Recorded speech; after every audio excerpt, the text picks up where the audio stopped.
Hey guys, welcome back to my channel. It's good to have you here again. If you're just seeing me for the first time, hi, my name is Nwanneka. Please, let's be friends. Make sure to subscribe to my channel if you enjoyed this video. Okay, so today I am going for my friend's bridal shower and I was going to dress up, but I thought to just film my dressing up makeup process. So I thought to do a get ready with me chit-chat video while I do it. So I have like 30 minutes, okay, maybe 35. So I have to do this really quickly. So yesterday I was just chatting with a few friends. We went to school together. So we're just reminiscing on our school days, and I started talking about how I moved to Canada for school. So I thought, okay, why not come here to talk about myself a bit, get a bit personal. I don't know if there's anyone that might actually benefit from this video. So let's backtrack to 2014 or 2013. I think it's 2014. So after graduating from uni, I got a job. I was excited about it, and I just wanted to settle down and live my best life. It's not like I'm not living my best life now. And then I was single in a relationship with my boyfriend, now husband. And one day I was chatting with his sister and she brought up the idea of going to school. So before then, I didn't have it in mind to go for my master's. It wasn't even in a plan. I had just finished uni. My uni was a bit pricey, so there was no way I was thinking of master's, right? So we're just chatting and she said, oh, do you know that you can actually do your master's in some schools in Canada and you'll be funded and you won't have to pay out of pocket for the fees? Yeah, so I had a conversation with her. She told me everything about it. She told me about University of Calgary specifically, because that's the school she had done the research on. And I said, okay, I was going to tell my family and I was going to look into it. So I got home, did my research. So myself and my boyfriend then, now husband, we looked into it, did the research, saw that it was actually really possible. So for University of Calgary, you needed to have like a good GPA from uni, and you needed to write IELTS. They just had a list of requirements that were achievable. So we looked into it. I felt more confident to pursue that, and I spoke to my family about it. I spoke to my siblings, and surprisingly, they actually came on board really easily. I wonder why they didn't doubt me. I wonder why they were not scared that, okay, does this girl know what she's talking about? Well, they believed in me, so they knew I didn't have any reason to fluff. So they said, okay, go for it.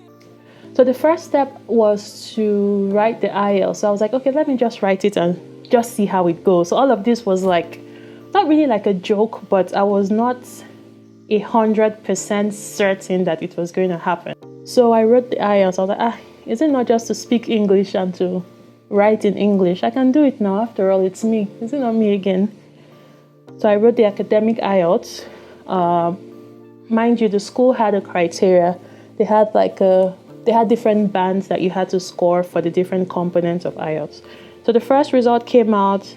It wasn't that bad, but I didn't get up to the scores that I needed to get the admission. And I took the exam again and results came out and it was good, perfect. I got all of the band scores that University of Calgary needed for my course. Yeah, so to cut the long story short, I applied and sadly I got rejected. Very funny. And I didn't know why. So mind you, I started off with this thing, not jokingly, but with that let's see how it goes mindset. But the more I put in work into the whole process, the more invested I was, the more interested I was. So I got the first reject mail saying I was not offered the admission. So I picked up the phone and called the school, called the admissions office, and I asked, okay, why was I rejected? Like, Can I get some sort of explanation? And the lady was very honest with me. She told me it was because no supervisor picked up my file. So I didn't really know that I had to maybe secure a supervisor or agree with a supervisor to supervise me for my program. And it turned out that so many supervisors already had your students, so there was no one for me, I guess. So the lady advised that I could reapply. They were going to transfer my application fee and use it towards my new application, but she advised that I contact supervisors in advance just so I get accepted. So that was what I did. I wiped my tears and put in another application and started mailing all of the supervisors I could think of. So after contacting a lot of supervisors, some of them were kind enough to respond and said, okay, they would look into my application and get back to me. Some of them didn't. So I was just hopeful and hoped that one person would reply me, one person from the list of people that I had contacted. So it never happened. I was beginning to forget about it. So it's not like I was under pressure to relocate. Back then, like 2014, the relocation talk was not that popular. Like, people weren't talking about it then. As a matter of fact, some people thought, apart from my family and close ones, some people thought I was stupid to leave my really good job at that young age and go to another country to start all over. It didn't make sense to anybody then. The story is different now. I was almost giving up, but somehow there was just a little piece of me that said, okay, maybe a miracle will happen one day and I'll get called by someone. If it was a course-based master's program, it would have been easier because I could have just paid the fees, gone to school. But I was looking for a program where I could get funding and work under someone, and I won't have to disturb anyone for school fees. So easy breezy, go to school, work on one hand and earn, right? So it's not like I was losing anything. In fact, I thought I was gaining. So I don't know how many months passed by until I finally got a mail one day from an anonymous person. It was from a different lab that I wasn't really interested in as at that time. So he was like, hey, I saw your application. I was really impressed. Would you like to work with me? Simple. Very, very simple. This was the email I was waiting for months from people that I wanted, but they didn't want me back. And someone else was excited to work with me. So, of course, I was really excited. I responded to his email, told him thank you for even picking up my application in the first place. And we exchanged a few messages back and forth. So he told me about his lab. He told me, oh, are you interested in computer graphics? At this point, I was open to anything. I was tired of waiting. I just wanted to get the admission and move, right? I said, oh, yes, I am open to computer graphics. He kind of told me what it would entail. And I was like, is it not me again? I can do anything through Christ who strengthens me. Yeah, so I said, yes, I can do anything. I know how to solve maths. I didn't know what I was getting into then. That's another story for another day. But long story short, I ended up in the most difficult lab in the whole university. So we exchanged messages. He walked me through the whole process. And yes, I got the admission. So after getting the admission, the next step was to apply for the visa, for the study permit. So I put in the application, and because my program came with funding, I didn't have to pay the fees because it was a funded program. I could pay the fees from what I was being paid. So I put in all of those in my visa application, and my family, they were so helpful. And even if my program was going to be funded, they actually paid the fees for, I think, the first semester and accommodation for a few months. So it's not like I was going to be struggling, just in case one visa officer wanted to start saying, where are you going to sleep? Where are you going to get money from? Things like that. So I did all of those, so I was sure that it was going to go through. So while I was waiting for my visa, I kept giving my best at work. I performed really well. And I actually didn't tell a lot of people that I had plans to leave and go to school. I only told one close friend after some time, because with Nigeria, you never know. You want to secure your job as much as possible, even if you have a plan B. And every day at work, I would just open my email, my CIC accounts, and nothing. Like, I was like, oh my goodness. Until one very good day, I just got an email to check my inbox, and I saw that they were requesting for my passport. So when I saw the email, I just told my colleague, please, I'm coming, I have an emergency. And that period, I was always carrying my passport in my bag, because I knew that, okay, any moment from now, with the way the application was going, my passport would be requested. So I didn't want to start going home and then going back, because this was already January, and school was resuming in January, right? School was resuming January. In fact, orientation had already started, and I was still in Nigeria. And when I got that email, I just ran out, took a cab to the visa office, dropped it there. I think they said they had to send my passport to Ghana so it could get stamped or something. I didn't care. I paid for express delivery, so it was going to get there the next day and come back immediately. It was on January 17th, 2015, I got my visa back. So I went back to the visa office, picked up my passport, came back to work, and immediately I came back to work, I told my first colleague, I am going to Canada. Crazy, right? Not like I was going next month or next 2 weeks. I am resigning today, and I am going to Canada on Monday. So I had to tell my boss, and to be very honest, I think they understood, because people were just happy for me. Nobody was frowning. Nobody was saying, oh, you didn't give us enough notice, blah, blah, blah, blah, blah. My friends were happy. In fact, they organized a send-off or a send-forth party for me. So we just hung out the next day, the Saturday, and they bid me farewell. So I remember even when I was out having a send-off, having the send-forth or send-off with my colleagues, my other friend and my sister, they were at home trying to help me pack. I just had a lot of support, and now that I'm thinking back at that day, I'm really, really grateful for the people I have in my life. So they were helping me pack while I was partying with my friends. It didn't really dawn on me then that I was leaving. Let me also add that the reason why it was huge was because it wasn't like I was just going to school and coming back. I was going to Canada, not the UK that was like 5 or 6 hours away from home. I was going to Canada to school with the possibility of staying here forever. So that it made it a bit scary for me at that point in my life.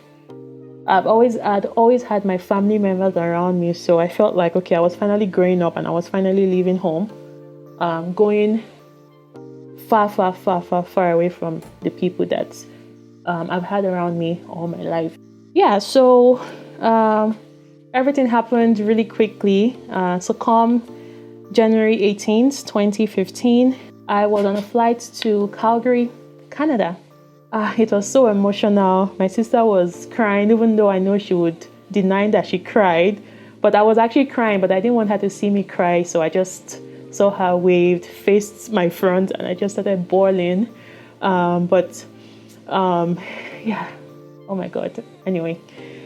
So, went through security, did everything, waited to board, finally boarded. And then I sat down and then strapped myself on the seats. And I was like, wait, we're about to go. While I was still thinking, the pilot was taking off. I was like, pilot, wait. I made a mistake. Let me calm down. Park, let me calm down. That was literally what was going through my head. I was like, oh my God, what have I done? Okay, so I'm at the point where I would do my brow. So I'll just get off camera now, do my brow, come back, and we'll continue our gist, okay? I was saying I got on the flight and arrived Canada January 19th. It was so cold. It was winter and it was so cold. That was like the wrongest time for me to be in Canada, but I didn't have a choice. School had resumed and I had to be there. Well, I had to be here ASAP. Okay, so to keep things short, I started my classes and that was another ball game entirely. So if, I don't know, maybe other international students or maybe students from Nigeria can relate. Coming here from Nigeria to get used to another educational system can be very depressing. I don't know how else to describe it, but just imagine how you would feel when you're in a class and you understand nothing, zero. Like they're speaking English, but it feels like they're speaking French. French is even good. It feels like they're speaking Portuguese. So it was a bit of a struggle, not a bit, it was a huge struggle for me adapting to the educational system here. So the course that I was taking was extremely difficult, and most of the students already had like background knowledge.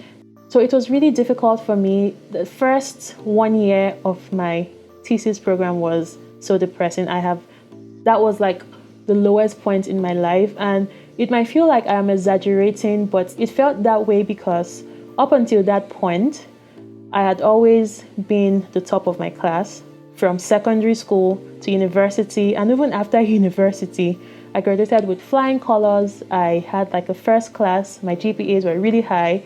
So I felt like, okay, what world am I in where I do not understand anything? Like, this is not me. So I felt very, I don't want to say dumb, but I felt so helpless because I couldn't understand anything. And even if I tried to understand, it was not making sense. So it went on and on and on like that until one day I was like, you know what? I give up. I know that I can't understand it, so I have to find a means as the Nigerian hustler that I am. So what I was doing was I would record the class sessions and go back to my room, do some more research, and then play it back. Another thing I did was I was very honest with my supervisor. He was very, very helpful. He was he's like one of the best people I've ever met in my life. I had to tell him, I said, Uncle, I don't understand this thing. It's not like I'm not dumb, but I just don't understand. I need help. So I had one person that I could speak to. It really helped me. So with time, I was able to adjust, but it was so hard. Like I had to do ×4 of the work an average student would do. I think I'm just gonna finish the rest of my makeup, apply my lipstick, and then come back to continue the story. It's a bit of a struggle talking and applying my makeup at the same time. Especially when I am out of time. So I will do that quickly and get back to my story. So when it also came to the funding, I still was not 100% sure because that was like my first month at school. So like I said earlier, I had already paid fees for the first semester and accommodation for a few months. So my heart was at peace at first, but I was like, these people should not change it for me and tell me, you see, there was a clause somewhere that said you had to do so and so before so and so happened. At the first paying cycle, I got the alert and I was like, hey, it's true. I remember calling my sister to say it's true. I actually got paid. It's not a scam, So they were all so happy. And that's how it went. And throughout my studies, I didn't even call home for money. That's how good the opportunity was. So it's very funny because I don't think, okay, maybe now, but back then, not a lot of students, especially students that finished university in flying colors, not a lot of students knew about the opportunities to work as a TA or get funding to go to school. So it was really a blessing for me because I felt like it was a win-win situation. I was schooling, improving myself, and again, getting paid. So that was back in 2015. I am done now, graduated, got a job, working, married, settled, and do I have any regrets? No. I'm happy the way everything played out. I feel like it was God's timing. That was like the best decision that I made for myself then and even now. So that's a brief summary of my relocation story. Let me know if you like videos like this. I don't talk a lot, but I'll be really excited to come here, sit down with you and do a story time, get ready with me. Let me know if you have video suggestions or questions, or if there was anything that I didn't really touch on. Let me know and I'll be happy to respond. Okay guys, till I see you next time. Bye bye, and don't forget to subscribe. Bye bye.